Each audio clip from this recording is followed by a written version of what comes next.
कृष्ण, नमस्कार, वेलकम, प्रणाम आप सभी लोगों को मेरा आज के न्यू ब्लॉग में आप सभी का स्वागत है। तो आज मॉर्निंग में बहुत जल्दी उठ गई थी। सुबह 4 बजे मेरी सारी पूजा पाठ घर का काम कंप्लीट हो करके मैंने पूजा कर लिया था।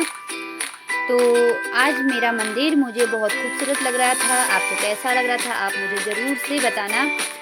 आज है जन्माष्टमी, आप सभी को जन्माष्टमी की बहुत सारी शुभकामनाएं। मैंने अपने लड्डू को पर्दा किया हुआ था क्योंकि आज लड्डू का दर्शन नहीं करते हैं। शाम को जब कान्हा का जन्म उत्सव मनाएंगे तो आपको मैं ज़रूर से अपने लड्डू के दर्शन करवाऊंगी। तो इसके बाद मुझे जाना था राधा कृष्ण के मंदिर, तो मैं सीधे पहुंची अपने गाँव के ही देवी मंदिर, जो हमारा ग्राम देवी मंदिर है। तो मेरा लड्डू वहाँ पर बजा रहा था बांसुरी और मैंने सारी पूजा पाठ वगैरह की, तो सोचा आप लोगों को भी दर्शन करा दिया जाए। तो ये थे हमारी कुल देवी, जिनका ये प्रसिद्ध मंदिर है हमारे देवला तल्ला में ही। ग्राम देवी मंदिर के नाम से हम लोग इसको जानते हैं और इसी मंदिर में ये विराजमान हैं हमारे श्याम बाबा और लाडली जी। तो इनके दर्शन भी मैंने किए, इनकी पूजा पाठ कर लिया था मैंने। फिर उसके बाद आप लोगों को इनके दर्शन करवा रही थी। तो इधर ही हैं ये हमारी लक्ष्मी माँ। तो आप सभी को एक बार फिर से बहुत सारी शुभकामनाएं जन्माष्टमी की। आप लोग किस तरीके से जन्माष्टमी मनाते हैं ज़रूर बताइएगा। तो इसके बाद मैं मंदिर के बाहर आई तो आप लोगों को मैंने दिखाया यहाँ का खूबसूरत सा नज़ारा। ये बड़ा प्यारा सा लग रहा था, कैप्चर किया और आप लोगों के साथ शेयर किया। तो इसके बाद मैं आई थी घर की तरफ। तो ये था मॉर्निंग का टाइम, कम से कम 8 बजे का। तो इतना प्यारा सा मौसम लग रहा था, हल्के से बादल, हल्की सी हवा और हल्की हल्की धूप। कितना सुंदर सी हरियाली भरी गोलापात। तो इसके बाद मैं आई थी ना घर में आने के बाद सबसे पहले मैंने बेटा जी को दवा खिलाई। अब बेटा जी बहुत स्वस्थ और मस्त रहने लगे हैं, थोड़ा सा ठीक हो गए हैं, लेकिन मैंने दवाइयाँ अभी नहीं छोड़ी हैं। मैं से दवाइयाँ ज़्यादा नहीं खिला रही हूँ, वही बुखार की और थोड़ी सी टॉनिक वगैरह जो है वो पिला रही हूँ, जिनको पीने में मेरा बेटा बड़ा मुँह टेढ़ा करते हैं, तो इसीलिए मुझे बैठ के खिलानी पड़ती है। तो अब मेरा बाबू बहुत हद तक ठीक है, लेकिन दवाइयाँ अभी नहीं छोड़नी हैं। तो इसके बाद आया था साहब जी का कॉल, तो हमने पिक किया था, बातें किया था सभी लोगों ने। साहब जी का मन था जन्माष्टमी पे घर आने का, लेकिन आज उनका घर आने का नहीं हुआ। तो इसलिए मुझे कॉल कर रहे थे कि आज की तैयारियां कैसी चल रही हैं, क्या हो रहा है।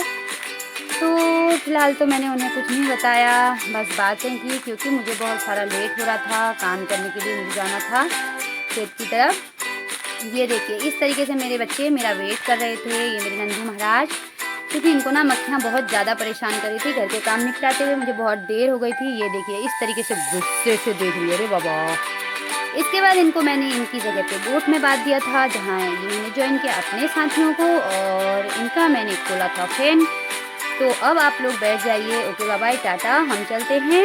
इसके बाद मैं घास काट के लिए आई थी, कुट्टी वगैरह बनाई मैंने, बहुत सारी घास मैंने आज सुबह ही काट ली थी, क्योंकि आज मुझे पता था शाम को मैं खेत की तरफ नहीं जा पाऊंगी। इसके बाद मैं घर आई तो बेटा जी को मैंने नारियल पानी पिलाया, क्योंकि इनके बॉडी में इतनी ताकत नहीं है कि ये नारियल को पकड़ पाएँ। कोई बात नहीं, हमने पकड़ा और बेटा ने पकड़ा, उसके ऊपर भी मेरे बेटा का मुंह बड़ा टेढ़ा, क्योंकि इन्हें नारियल पानी भी कड़वा लग रहा था। तो इसके बाद मैं इन्हें फिर से इनके डॉक्टर के पास ले गई, क्योंकि मुझे थोड़ा सा सलाह मशवरा करना था कि क्या सही है और क्या गलत। तो अभी थोड़ा सा ठीक थे, फिर भी एक बार डॉक्टर से मिलना बहुत ज़रूरी था, क्योंकि इस टाइम पर मैं लापरवाही नहीं कर सकती हूँ, क्योंकि थोड़ी सी दवा भी उन्होंने दी। तो इसके बाद मैं चली आई थी ये पान वाली दुकान पे, जो कि कुंवरपुर पर ही अभी न्यू खुली हुई है, क्योंकि मुझे चाहिए था पूजा के लिए एक पान। तो ये रहा कुंवरपुर चौराहे का SK मार्केट, जहाँ पे आप लोगों को शायद सभी कुछ अवेलेबल होगा। यहाँ हॉस्पिटल भी होगा, SC सेंटर भी होगा, ज्वेलर्स भी होगा, मतलब सारी ही दुकानें हैं इधर। ये कुंवरपुर चौराहे के जस्ट बगल में SK मार्केट। तो ये लिया था मैंने एक पान का पत्ता, जो कि मुझे पूजा के लिए चाहिए था। तो इसके बाद हम लोग फिर कहाँ चले थे मैं बताऊँ आपको। तो ये दोपहर का टाइम था, हल्की हल्की ही धूप थी, आज ज़्यादा धूप नहीं थी, अच्छा लग रहा था, हवा चल रही थी ठंडी ठंडी, और आसमान में हल्के हल्के से बादल, धूप भी हल्की थी और प्यारा सा नज़ारा लग रहा था, बहुत ही खूबसूरत सा, क्योंकि चारों तरफ आजकल हरियाली है। तो इसकी वजह से और भी खूबसूरत हो। इसके बाद मैं गई थी मेहता केक पे, जो खेड़े पर है, खेड़े चौराहे पर, लेकिन वहाँ पे मुझे केक मिला नहीं, तो आगे चली गई। इसके बाद मैं कम से कम खेड़े चौराहे से 1.5 किलोमीटर ऊपर, तो ये दिखा रही थी आपको कि बड़ा प्यारा लग रहे हैं आजकल के चारों तरफ के नज़ारे, है ना, कितने खूबसूरत लग रहे हैं और ऐसे लगता है जैसे हम पहाड़ों के बिल्कुल नज़दीक हैं। और आज तो आसमान भी कितना प्यारा सा लग रहा था।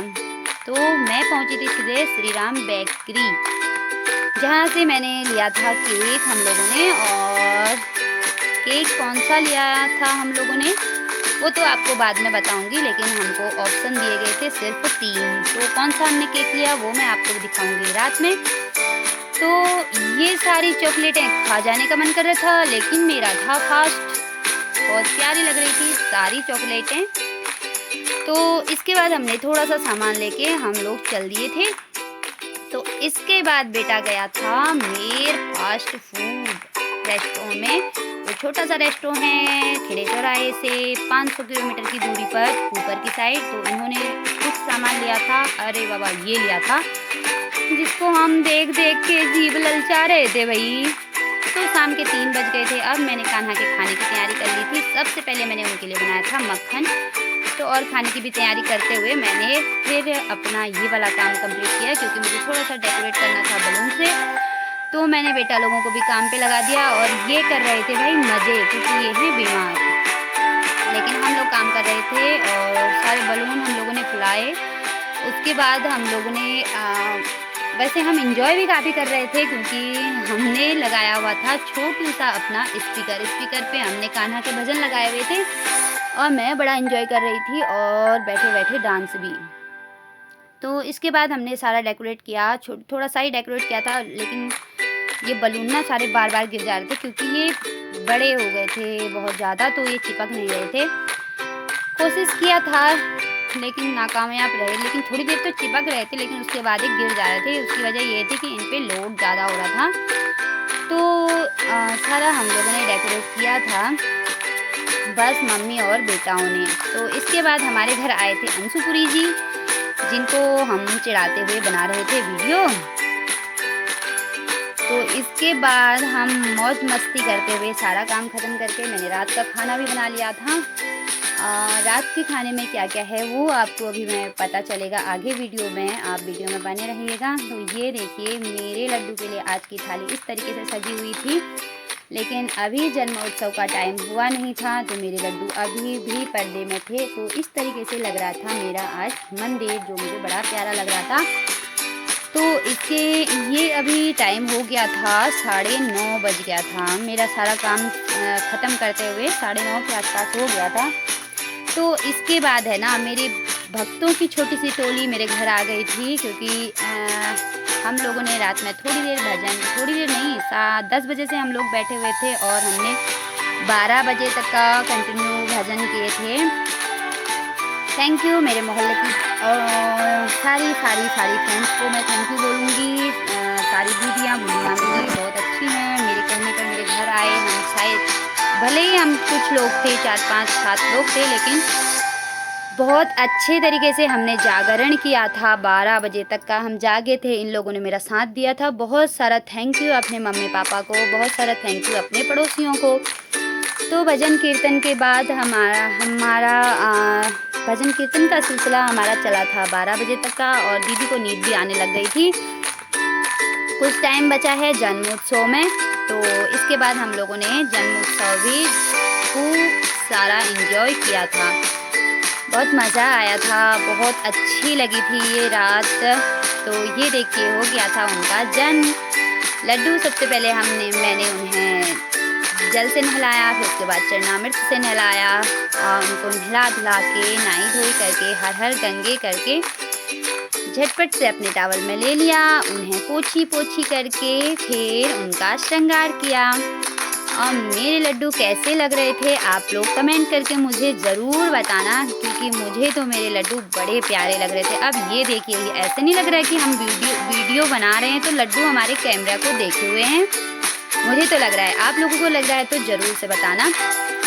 और ये देखिए लग रहा है ना कि ये मेरे कैमरे को बस देखे हुए हैं। तो इसके बाद मैंने इनको झुलाने की बारी आई। सबसे पहले मैंने स्टार्ट किया इनको झुलाना, उसके बाद सभी लोगों ने एक एक करके लड्डू गोपाल को झुलाया था। नंद के आनंद भयो, जय कन्हैया लाल की, हाथी घोड़ा पाल की, जय कन्हैया लाल की।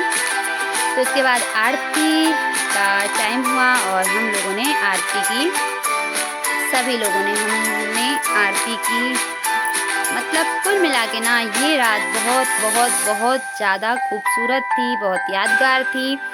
आज फर्स्ट टाइम, वैसे मैं पूजा तो इसी तरीके से करती थी, लेकिन भजन कीर्तन वगैरह जो भी हमने थोड़े बहुत टाइम के लिए किए ना, बहुत अच्छा लगा, बहुत ज़्यादा अच्छा लगा।